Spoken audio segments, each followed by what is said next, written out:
D'abord, je suis assez contente qu'on parle des universités au sein de ce conseil et surtout de l'Université de Lille. Je vais en profiter pour faire insister sur quelques points. Rappelez qu'en juin 2022, nous votions dans le cadre de ce conseil municipal une convention entre l'université et la ville de Lille et que cette convention a permis de renforcer des liens qui existaient déjà, mais que nous avons davantage donc renforcé. Quelques actions, le plan anglais, dont tout à l'heure parlait notre collègue, qui existe grâce aux étudiants pour sa deuxième année et qui sera renouvelé. L'International Student Week, toujours en anglais, qui permet d'accueillir dignement les étudiants internationaux et que nous organisons avec l'université. Et puis, je pourrais parler aussi du laboratoire hauteur d'enfants qui devient un laboratoire hauteur d'ados. Je pourrais parler de la fabrique territoriale. Je pourrais parler des allées verts en direction des étudiants. Et j'en profite du coup pour remercier la direction emploi et affaires économiques qui aide à faire vivre cette convention.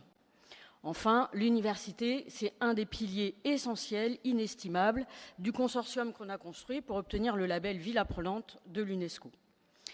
Alors voilà, on soutient l'Université de Lille, mais on ne s'arrête pas là. Le 3 décembre dernier, j'étais avec Arnaud Deslandes, alors premier adjoint, aux côtés du président Régis Bordet, quand il lançait une journée Université morte pour dénoncer le budget alloué à l'enseignement supérieur et la recherche.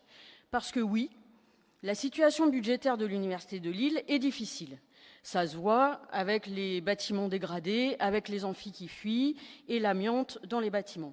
Et c'est lié notamment au défaut de l'État et la région qui n'investissent pas dans notre université et qui n'a donc pas les moyens d'entretenir ces bâtiments et de les réhabiliter. C'est en raison aussi d'une subvention de charges de service public, comme vous l'avez dit, qui n'est pas à la hauteur de l'Université de Lille, une des 3 plus grandes universités de France, et comme vous l'avez rappelé, chers collègues, celle qui accueille le plus d'étudiants. Ça n'est pas non plus à la hauteur de la réalité sociale de notre université, puisque 50% des étudiants en première année sont boursiers. Plus largement, nous soutenons notre université et nous soutenons nos chercheurs qui sont attaqués dans leur liberté académique. Aux États-Unis, vous l'avez rappelé, mais chez nous aussi.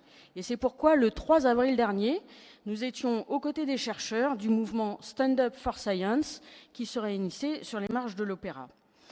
Alors pour toutes ces raisons, nous soutenons notre université, dont nous sommes fiers, et nous voterons ce vœu. Je vous remercie. Merci Madame Brulent.